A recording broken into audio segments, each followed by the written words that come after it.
tais-toi pour me parler, me regarder, me consumer. Tu sais, le noir ne me fait guère peur, car j'ai déjà connu l'horreur. Quitte mon toit être hybride. Bonjour à tous et à tous, bienvenue sur Radio CHU dans l'émission Good Morning CHU, l'émission des jeunes du Centre Avadi. Ce sont Amélie, Marie et moi-même, Marjorie, qui animeront l'émission. Aujourd'hui, nous avons le plaisir de recevoir Julien Bichoroux. Du coup, Julien, quel est votre style musical ? Je fais de la variété française. C'est-à-dire ? J'écris des musiques. À l'origine, je suis un auteur classique, mais enfin un compositeur plutôt, au piano. Mais j'essaye. Je me suis rendu compte quand il a fallu me mettre dans une case, quand j'ai produit mon premier album, qu'il fallait me caser. Et donc on m'a mis d'abord dans musique du monde, mais finalement je suis de la variété a priori. À quel âge avez-vous commencé la musique ? Je pense que je commençais à l'âge de fœtus, mais c'est pas un âge. Donc faut dire un âge. Je pense pas avoir un jour commencé la musique. J'ai l'impression que ça fait partie de ma vie, comme si ça faisait depuis toujours. Et quand vous dites à l'âge de fœtus, c'est parce que... Je pense que les fœtus entendent la musique, mais D'accord. c'est une croyance pour le moment, c'est pas prouvé. Je sais pas d'ailleurs. Après, si la question c'est quand vous avez commencé à faire de votre musique un métier, c'est une autre question. Et je vais y répondre, donc maintenant je l'ai lancé, tant qu'à oui. faire. J'ai commencé en 2013 à faire de la musique quelque chose de professionnel. Avant ça, la musique faisait complètement partie de mon ADN. Et du coup, j'ai pas l'impression d'avoir un jour commencé la musique. J'ai un jour professionnalisé quelque chose, mais je n'ai jamais... la musique a toujours fait partie de ma vie. En quoi votre père, qui apparemment a été déclencheur de cette passion, en quoi il a été déclencheur ? C'est une question très pointue. Mon père était un travailleur social pour ATD Quart-Monde et était aussi un poète à ses heures. Il a fait quelques recueils de poésie et c'est aussi la personne qui m'a offert mon premier clavier. C'est vous dire s'il a été important. Maintenant, je suis pianiste. Il se trouve que je suis un peu ému parce qu'on est à quelques jours de l'anniversaire du départ de mon père. En ce moment, je suis un peu sensible sur ça. Faut pas m'en vouloir. J'espère que la question n'a pas été indiscrète. En tout cas. Non, au contraire, elle est intelligente. Je la trouve très pertinente. Effectivement, on peut, les personnes résilientes, mais en général, avoir des personnes qui soient des déclics. Et il se trouve que celui qui a été un déclic fondamental pour me lancer en 2013, ça se passait en 2012, voire même en 2011, c'est le seul qui m'a fait confiance en croyant à mon désir de pratiquer cette vie artistique que je mène aujourd'hui. Ouais, du coup, ma question elle a été faite. Parce que vous avez répondu à pourquoi avoir choisi le piano. Je peux répondre 2 fois. Oui, parce que c'est pas parce qu'il est le premier à me l'avoir mis entre les mains que j'ai choisi à cause de ça. Ah oui. Je pense. Mais je vous dis ça parce que je suis pas tout à fait sûr. Vous connaissez la batterie. Vous connaissez les percussions. Il faut savoir que le piano est un instrument à percussion. On est sur des marteaux qui tapent sur les cordes. Et je pense que quand j'étais petit, j'avais besoin de me défouler. Encore maintenant, j'ai besoin de me défouler très régulièrement. Mais tout petit, c'était déjà le cas. Donc le piano, je pense que c'était l'instrument qui correspondait le plus à un besoin un peu physique de défoulement. D'accord. Donc vous faites vous-même vos morceaux. Combien de temps il vous faut pour faire un morceau ? Ah, le temps. Il y a plein de poésie sur le temps. Mais je ne peux pas répondre à cette question par une réponse simple. En fait, il me faudrait 1 heure ou 2 d'émission si vous voulez me réinviter un jour. Non. Il y a des morceaux qui sont des fulgurances, qui vont prendre quelques secondes. Par exemple, dans le nouvel album que je vais sortir cet été, il y a une chanson qui s'appelle Artisan chansonnier. Je buvais un verre d'eau un soir avec mon copain et il me dit, je lui dis, c'est un goût de javel. Il me dit, je lui dis, on boit de la javel. Et il me répond à ça, on aura beau boire de la javel qu'on restera aussi pourri. Ça me fait rire. Dans la foulée, il y a un texte qui sort. Après, la réalité, c'est que j'ai mis 3-4 jours, peut-être 1 semaine à réécrire, à remettre en vers, à réfléchir. Mais le concret de cette musique est né en fraction de seconde d'une blague autour d'un verre d'eau. Mais parfois, il y a des textes qui ont mis beaucoup plus longtemps. Il y a des textes qui viennent de mon enfance, il y a des textes qui viennent de... J'imagine même des fois du futur, mais peut-être que je suis un peu irrationnel. Mais voilà, le temps n'est pas... Non, on peut pas dire, tiens, une musique, ça prend 5 minutes, ni ça prend 1 heure, ni ça va prendre toute une vie. Peut-être, si ça se trouve, d'ailleurs, c'est vrai. Je travaille sur une musique depuis que j'ai l'âge de 14 ans qui est toujours pas terminée. Comptez-vous la finir un jour, cette musique? Je crois que j'y arriverai pas. Non. Trop sensible, je me déconcentre à chaque fois que je veux la jouer. Vous la fuyez un peu? Non, je la joue en privé. C'est-à-dire qu'il y a la musique qui est assez travaillée pour être présentée à un public, où j'ai même suffisamment d'expérience autour de ce titre pour l'interpréter correctement. Et puis il y a aussi la partie privée de Julien, qui est quand il se retrouve tout seul autour d'un piano. D'accord. Et donc vous avez abordé par exemple votre enfance ou des petits moments comme ça dans la vie quotidienne, mais quelles sont vos inspirations? Les petits moments sont dans le nouvel album. Par exemple, Petit Matin ou Petit Homme, si vous voulez, des petits moments. D'accord.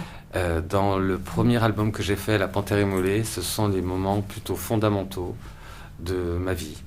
Et c'est une vraie mise à nu que j'ai osé faire dans La Panthère Immolée, où j'ai livré ce qui a été concrètement pour moi des éléments qui ont fondé la suite de ma vie. Aimeriez-vous tester peut-être un autre instrument que le piano? Vous avez une proposition? Du coup, vous avez parlé de la batterie, donc... Il faut savoir que la pratique du piano me prend au minimum 1 heure par jour. Et quand je dis minimum, je dis vraiment minimum. Et j'adore le niveau que j'ai atteint. J'ai mis 10 ans, sinon plus, à obtenir le niveau que j'ai, et je sais qu'en même pas 3 mois, je peux le perdre. C'est-à-dire que si je ne joue pas, immédiatement, on va perdre certaines clés de doigts, certaines petites subtilités dans le toucher autour du piano. Pour le moment, je suis amoureux fou de cette pratique. Donc je ne peux pas me permettre encore de libérer assez de temps pour la pratique d'un autre instrument. D'accord. Et pour parler maintenant, justement, vous qui nous avez parlé des albums, tout ça, parmi ces albums, toute cette globalité, quel est le morceau qui a le plus fonctionné et que vous avez principalement aimé? Alors, d'abord la petite blague. Tous ces albums, merci beaucoup, parce que je suis bientôt à mon 2e. Oui, non, et toute la J'adore. globalité Non, mais merci. de ce que vous avez fait. Eh ben, il y a une chanson qui a été magique dans le premier album, La Panthère Immolée, donc. Et il se trouve que pendant un certain temps, j'ai eu besoin de me prendre du recul et arrêter tout complètement. Et il y a une musique qui est venue me chercher, pourtant je m'étais terré profondément. C'est Radical. Et je ne m'attendais pas à ça. C'est-à-dire que l'intelligence du public est tellement magistrale que c'est la chanson que je pensais la plus interdite, la plus taboue, la plus secrète, et en plus celle où je me livre le plus de mon histoire récente. Eh ben, c'est celle-là qui a été le plus suivie sur Internet, dans ses stats. Et ça m'a touché, ça me touche encore. C'est-à-dire que c'est celle-là que les gens qui me connaissent d'il y a 2-3 ans me réclament encore. Elle porte mal son nom, elle aurait dû s'appeler La Panthère Immolée, cette chanson. Mais du coup, c'est le nom de l'album, donc je l'ai appelé Radical. Dans le prochain, je ne ferai pas l'erreur. Artisan chansonnier, le nom du futur album, et c'est aussi le nom de la chanson dont je vous parlais tout à l'heure. D'accord. Et du coup, c'est la chanson qui vous a fait le plus peur, qui a le mieux... Ouais. Parce que j'étais stéréotypé, j'étais sclérosé par des idées préconçues, toutes fausses. Et ça a été un émerveillement pour moi de me rendre compte que j'avais tort. J'avais tort sur tout. J'avais tort sur l'intelligence du public, j'avais tort sur comment on allait accueillir mon travail, j'avais tort sur tellement de choses. Et pourtant, je partais, parce que je suis un peu prétentieux, hein, je suis nombriliste concrètement, ça m'a fait du bien de me rendre compte que j'avais tort. Vous êtes nombriliste? Ouais. Pouvez-vous dire de plus sur ça? Ça m'intrigue. Et bien, par exemple, je me projette sur à peu près tous les gens que je vois. Et ça, c'est même un défaut que j'essaie de corriger. C'est-à-dire que ma vie m'obsède et puis le travail autour de moi m'a tellement obsédé, je crois, que par défaut, dès que je rencontre quelqu'un, je l'identifie comme s'il était moi un petit peu. D'accord. Je me projette de trop. Après, je suis nombriliste parce que si vous avez un jour le plaisir de partager un matin avec moi, je parle de moi le matin. Mais dès le matin. Ou pire, dès que j'ai un nouveau projet. En ce moment, je travaille avec les médiathèques de Bordeaux Métropole. Et mon ami sortait du boulot, fatigué, machin. Le premier truc que je fais, c'est que je la harcèle. Oh, tu te rends pas compte, j'ai rencontré directrice des médiathèques, etc. Tout de suite, je la harcèle. Ça fait partie de mon côté nombriliste. J'arrive, j'ai même pas tilté. Il a peut-être envie de se poser, un peu de silence. Et en plus, tout ça, ça le concerne pas directement, c'est pas son travail. Et j'en ai quand même reparlé ce matin. Je suis pas encore corrigé. Et du coup, comment Monsieur Murcia, donc je précise pour les auditeurs que c'est votre producteur de La Panthère Immolée, Mon ex-producteur. votre ex-producteur, Merci. vous a-t-il repéré lorsque vous écumiez les bars? Non, ce monsieur-là Non. n'écume. Je sais pas ce qu'il écume d'ailleurs. En tout cas, pas les jours, ni les nuits. Concrètement, ce monsieur-là m'a rencontré dans une salle de sport quand je pratiquais une activité de commercial sédentaire pour Elf City. Et il se trouve que voilà, j'ai une autre vie. On dit, je vous disais tout à l'heure, en 2013, je me lance dans une aventure. Avant ça, j'étais un commercial et j'étais aussi un formateur en communication. Quand je rencontre ce monsieur-là, il s'intéresse à moi, je lui déballe et puis je lui dis, je découvre qu'il est photographe, je lui dis moi je fais des spectacles de feu, ça m'intéresserait d'avoir des photos de ça, etc. Et c'est là où est née la première accroche avec cette personne alors producteur, techniquement, juridiquement, je ne sais pas si on pourrait dire ce terme-là pour ce monsieur, hein. On va dire un ami, un directeur artistique qui m'a proposé une aide sur un premier projet. Pourquoi avoir appelé votre premier album La Panthère Immolée? Vous êtes posé la question? Oui, un petit peu. Et alors vous êtes dit pourquoi? Vous avez une piste? Une panthère, c'est noir, peut-être ça se cache. Et comme vous le remarquez, je suis... En noir. Eh oui! Non, non. Oui. Enfin, dans ma toute prétention gardée, j'adore les voix noires. J'aime la soul, j'aime plein de choses, rhythm and blues et autres. Et donc j'aurais rêvé d'être noir. Et d'autres avant moi l'ont chanté, ça. Pourquoi La Panthère Immolée? C'est mon surnom. C'est-à-dire que des amis proches m'appelaient comme ça. L'immolation, c'était autour de ce qui s'est passé en 2008 au Tibet. C'est-à-dire que, peut-être vous le savez, au Tibet, il y a des gens qui se sont immolés pour des raisons à la fois politiques et religieuses. Et ça m'a tellement ému. Je suis bouddhiste. Et je suis un bouddhiste, j'ai envie de dire autodidacte. Je me suis auto-formé à ça. Et quand j'avais appris la nouvelle, ça m'a tellement ému que je me suis dit, je dédicace cet album à cette cause-là. Ça, je ne l'ai jamais dit. Je m'autorise à le dire maintenant, mais j'espère que les Chinois ne nous écoutent pas. Une nouvelle en chinois, alors peut-être, je sais pas. Donc, vous dites que vous avez ce côté... À laisser des plumes. Non, qui aime un peu le côté sombre, tout ça. Du coup, où vous avez chanté pour la première fois, ou vous avez l'habitude de chanter dans des lieux sombres? Peut-être bien que vous avez pas mal d'intuition, mademoiselle. Déjà, j'ai commencé à chanter dans ma chambre. Et plutôt dans le noir, c'est vrai. Parce que même si au début, j'arrivais pas à retrouver mes notes, c'est vrai que la lumière tamisée, c'est confortable pour des moments d'introspection. Quand je me suis... Maintenant, on va reprendre en professionnel que je suis. J'ai commencé au Café des Moines, qui n'est pas un lieu sombre, mais un lieu plein de lumière et aussi un peu de pierre. Rue des Menus, le Café des Moines, vous pouvez y aller un jour, passer une soirée. C'est eux qui m'ont offert la chance, un 14 juillet 2013, de m'offrir ma première scène vraiment pro. Et je la remercie encore. Didier. Ça vous a pas déstabilisé, du coup, de passer dans un endroit très lumineux, très éclairé?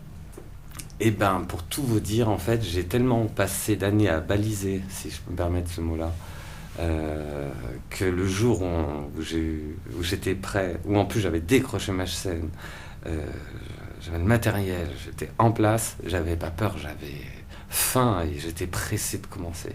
Et j'ai adoré ce moment, il est passé comme une seconde, alors que j'aurais voulu qu'il dure encore plus longtemps, quoi. Du coup, j'ai reproduit et puis je continue. Du coup, vous êtes plus à l'aise avec la lumière maintenant? J'ai toujours été à l'aise avec la lumière, en fait. On a pensé, et on pense beaucoup, j'ai remarqué, que j'ai des univers un petit peu sombres, des eaux troubles et assimilés. C'est pas forcément vrai quand on me connaît. Sauf que dans La Panthère Immolée, on est face à quelqu'un qui s'est déshabillé de tout, comment on pourrait appeler ça, des masques sociaux qu'on arbore. Et dans cet album-là, vous avez ce qui est pour moi la somme des 11 musiques qui m'ont vraiment aidé à tenir le coup dans des moments importants de ma vie. Donc on peut voir ça de manière sombre. En plus, j'adore le côté baroque, je suis un pianiste classique, piano et voix. Tout de suite, d'un seul coup, on a l'impression que c'est sombre. Mais en réalité, peut-être que dedans, moi, je voyais une forme de lumière. Et j'y vois toujours. Toujours. Ouais, parce que ça me guérit, ça me fait du bien, ça m'a porté, ça m'a fortifié. Donc j'ai jamais pensé que c'était sombre. C'est comme quand on me dit l'énergie noire dans l'univers, un machin noir. Moi, je suis pas sûr. À part si c'est noir dans le sens la voix black. Ouais. Ça pourrait aussi. Donc, en quoi quitter Bordeaux lors du décès de votre père? Excusez-moi d'en reparler du coup. Non, je vous en prie, mademoiselle. Vous a-t-il aidé de vous éloigner un peu de toute cette agitation, peut-être? C'est plus compliqué que ça. C'est plus compliqué que ça. Et il se trouve que suite à cet événement tragique, j'ai tout de suite sombré dans tout ce qu'il y a de plus négatif. Alors, je vous laisse vos stéréotypes et je garde l'histoire. Et à un moment donné, il faut se détacher, il faut lâcher prise. Et il faut se donner un coup de pied aussi. Et moi, mon coup de pied, c'était de retourner en Charente. Il se trouve qu'avant de vivre à Bordeaux, j'étais à Charente. Et ben, je me suis dit, tu vas affronter tes démons, tu vas aller là-bas, et puis quand tu reviendras, tu seras prêt. Et depuis, je suis revenu. Et tout se passe très bien. Tant mieux. Mais du coup, vous vous êtes produit donc ailleurs qu'à Bordeaux? Ouais. Et du coup, où? Et ben, par exemple, à Miramont de Guyenne, pour Bastidart, à côté de Marmande. Ok. Et si je donne cet exemple, c'est que j'ai la chance cet été de me produire au Festival Bastidart, qui est à la fois un festival autour des arts du cirque et de la musique. Donc je me suis produit ailleurs et je m'y reproduirai. Et où se déroule ce festival? Miramont de Guyenne pour le moment. Malheureusement, ça va être délocalisé à Marmande. À Marmande, d'accord. Moi, je vais revenir un peu en arrière sur le fait que vous ayez eu besoin de renouveau et de refaire peau neuve. Combien de temps ça vous a pris pour vous remettre de tous les événements qui s'étaient passés? Pas le temps que je croyais. C'est-à-dire qu'il y a une première phase qui était pour moi la phase la plus importante, où il fallait se décrocher de tout. Et en fait, les choses se sont passées au fur et à mesure, avec leur propre calendrier. J'ai l'impression qu'ils n'étaient pas indépendants de moi, mais que j'avais pas d'idée avant. Et je me suis rendu compte quand c'était fini que quand c'était fini. Vous voyez? Oui. Voilà. Et ça s'est passé vraiment étape par étape. Et en plus, les étapes m'ont surpris par leur pertinence. Moi, je trouve la vie très pertinente souvent. Je dis que c'est fractal, tout ça. Et ça s'est passé fractalement. D'accord. J'espère que j'ai répondu correctement. Ah oui, bien sûr. Merci. Donc, une petite question pour la fin. Où peut-on retrouver votre album, donc Panthère Immolée? C'est la fin, alors? Pas encore, bientôt. Ah bon. Vous pouvez le retrouver bientôt dans le réseau des médiathèques de la Cube. Vous pouvez le trouver sur mon site internet artisanchansonnier.com. Vous pouvez le trouver sur sur Spotify, Deezer, etc., etc. Il n'est plus en vente chez nos amis de chez Mola, mais j'espère bien que le nouvel album sera très bientôt disponible à la fin de l'été. Parfait. Et vous avez déjà une idée pour une prochaine chanson ou un prochain album? Je suis en ce moment En fait, j'écris artisan chansonnier d'un coup, et en ce moment, j'écris énormément. Je pense que j'ai déjà un 3e album de près. Vous pensez qu'il va bientôt sortir du coup? Je suis en autoproduction maintenant, c'est-à-dire que l'époque Murcia est terminée. Ouais. Et si vous voulez, j'ai tellement évolué depuis que je m'offre la formation qui me manque au moment où j'en ai besoin. Et donc, en trouvant des partenaires, je suis beaucoup dans l'autodidacte, l'auto-formation, etc. Mais en fait, je vais chercher des partenaires pour acquérir une compétence. Et une fois que j'ai cette compétence, l'utiliser. J'en suis au stade à savoir produire un album. Et par chance, la Road School Barbet m'aide sur Artisan Chansonnier, mais pas que. La ville de Florac aussi. Et j'espère bien sur d'autres projets avoir d'autres partenaires, ou les mêmes, peu importe. D'accord. Et vous avez dit que la musique avait pris de plus en plus de place dans votre vie, tout ça, dans le milieu professionnel. Est-ce que vous faites autre chose à côté, ou c'est vraiment... Vous consacrez vraiment toute votre vie à la musique en tant que métier, tout ça, tout ça? vous me tentez énormément de faire une blague un peu lourde. Genre, moi je fais rien, enfin, ça se voit, je suis un glandeur. Concrètement, ce matin j'étais en réunion sur des travaux autour de comptes pour enfants. L'objectif c'est de coordonner un projet pour une 30aine de classes. Je fais pas mal d'activités dans le monde associatif. Je m'investis énormément. J'essaye par exemple avec les jeunes de la ville de Florac d'apporter une forme de médiation. Mais tout ça, je le mets pas forcément en avant parce que c'est pas l'objectif. Effectivement, je travaille. J'ai besoin de gagner ma vie comme chacun. Payer un loyer, j'ai des factures, j'ai tout. Donc, par contre, je me démène pour trouver des solutions X et Y à des problèmes Z ou Z plus 1 par tous les moyens. Donc, je peux aussi très bien prendre comme ça, ponctuellement, un taf juste pour des raisons alimentaires. C'est pas compliqué de vivre comme ça? Alors, parce que des fois, il m'arrive au cours de soirée d'avoir des gens qui me disent « Oh, mais toi, ta vie facile, c'est facile pour toi. » Dans la même soirée, on peut me dire le contraire. En fait, oui, c'est dur, mais c'est mon choix. Donc, je l'assume.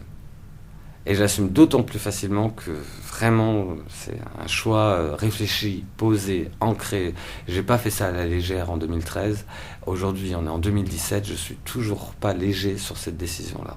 Je le fais très consciemment. J'ai beaucoup de chance. Je suis soutenu, je suis entouré d'amis, de gens positifs pour m'aider, pour m'épauler.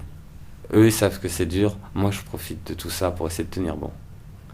Donc pour vous n'êtes pas encore à la fin de... Non. Non, c'est mieux que le début. Alors, c'est mieux qu'un début. Là, je suis dans une période qui est un petit peu charnière. Encore une. Il y a les festivals cet été. Et j'ai la chance d'être pris sur le plateau Musique à la rue. Alors, peut-être ça vous parle pas, mais le premier plateau Musique à la rue en mai. J'ai d'autres types de tremplins.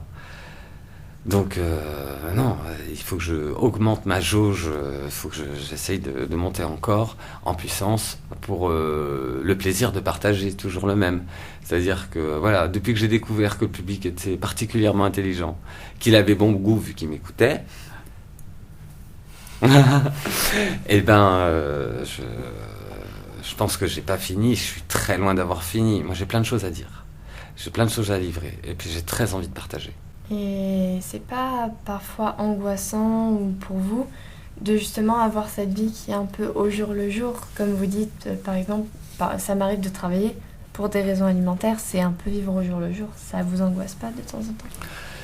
Alors, des choses qui m'angoissent, il y en a certaines, mais on va pas parler politique. Ça m'angoisse pas. Pour moi, c'est mon système standard. Et par exemple, dans le milieu des entrepreneurs, vous auriez en face de vous un patron ou un jeune d'une start-up, et il vit la même chose, sinon plus compliqué encore. Vous voyez ? Donc, non, je me suis forgé là-dedans. Voilà, c'est au coup par coup. Moi, en plus, que ce soit les concerts, qui sont des contrats, en fait, les prestations quand je vais pouvoir aider une troupe ou autre chose, quel que soit le projet, de toute façon, c'est toujours au coup par coup. Donc, je m'y suis habitué, je m'y suis fait, et j'apprécie. Eh bien, c'est sur cette dernière réponse que nous terminons l'émission. Merci à Julien d'être venu ici. Merci à vous. Je vous donne rendez-vous la semaine prochaine pour une nouvelle émission de Good Morning CHU. Et donc, Julien, accepteriez-vous de nous chanter un extrait de La Panthère Immolée ou de votre nouvel album pour nous... J'étais pas prévenu, enfin, fallait me prévenir mon agent, mon avocat. Non. Alors, ouais, je veux bien essayer et je vous chante une chanson qui s'appelle Qui es-tu ? D'accord ? D'accord. Qui t'es-toi pour me parler, me regarder, me consumer ? Tu sais, le noir ne me fait guère peur, car j'ai déjà connu l'horreur. Quitte mon toit être hybride, entre l'innommable débile. Ramasse tes conseils poison, ce que tu me sers est pour les cons. Méfie-toi, ô aide damnée, tu vas goûter à ma gaieté. Mes yeux de môme m'ont éclairé. Plus rien à vendre et tout à céder, non, il n'y a plus rien pour me démonter. Merci.